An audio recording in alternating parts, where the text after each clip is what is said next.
just think, like, the world would be such a better place if Chumbawumba was still together, eh? Yeah? You all know Chumbawumba, right? I get knocked down, I get up again. Yeah. I actually just know them as my favourite anarcho-communist collective. You guys don't? That's so weird. I'm telling you, they're the heroes we need. And like, all good heroes have a good backstory, right? Let me tell you their origin story. Chumbawumba started out entirely as a joke. They were like at uni or something, and their professor was like, "Oh, is anyone a band?" And they're like, "Sure, we're Chumbawumba." And then a week later, they got a call from him being like, "I've booked you for a paid gig."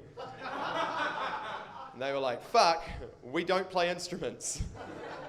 But then they had to do it, right? They decided to do it because at the time they were living in this communist house with like 20 people, where any money that came into the house all went into a collective pot, and then any money that anyone needed to spend came out of that pot.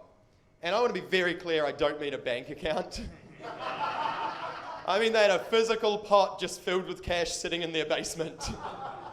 So like Chumbawumba had to exist. They had to go and do this gig, get money, bring it in to the ecosystem of their flat, right?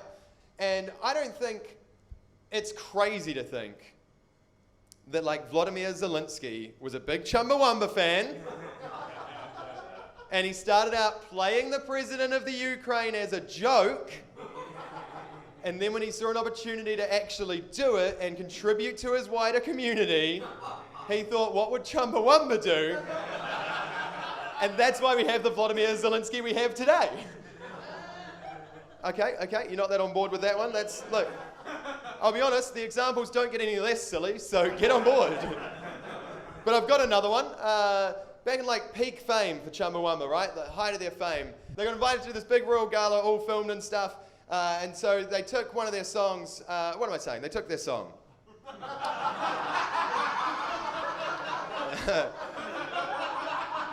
But they changed the lyrics in it so that it was all about supporting one of the unions that was getting shafted at the time, right?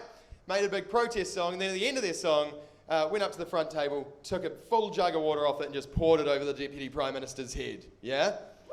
Great protest, right? Wonderful stuff. And I don't think it's crazy to think that if Chumbawumba was still around today, you know, doing protests like that, holding politicians accountable, we wouldn't have Brexit. I don't think that's crazy to think. Right, I've got another example though. I've got another example of how the world would be a better place if Chumbawumba was still together. Early days Chumbawumba, right? Bob Geldof decided to do that Live Aid thing where him and his mates got together and played some songs to solve Africa. And Chumbawumba thought that was dumb and quite publicly were like, hey, this feels like something that's going to sell a lot more records for you rather than doing any real good. Maybe you should just donate some of your money or use your voice to make some real change or point out the systemic issues. And Bob Geldof was like, nah, dog, we're going to do a gig. And to Bob's credit, there hasn't been a problem in Africa since. Kudos to him.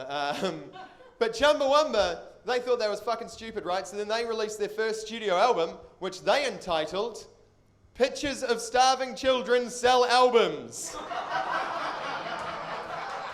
It was a big fuck you to Bob Geldof, and I love that, but I also don't think it's crazy to think that if Chumbawumba was still around today, you know, holding celebrities accountable when they're being fucking stupid, then at the start of the pandy, when all those celebrities got that phone call, they would have just hung up, and we wouldn't have all had to listen to Wonder Woman sing Imagine with her friends. We'd have a better world! Yeah, okay. You're mildly into that. I'll be honest, that bit never closes that hard, and a lot of comics have said to me, maybe you should stop closing the first half with one of the weakest bits, snap. And they might have a point. But no, I know myself well enough to know that like when that doesn't land as hard as I want it to, I got to come out swinging in the second half, you know what I mean? And I will, believe me. Because basically, whenever a joke doesn't go that well, like whenever I get knocked down, I just think, what would Chumbawumba do? And I get back up again. See you in 10 minutes. Thank you.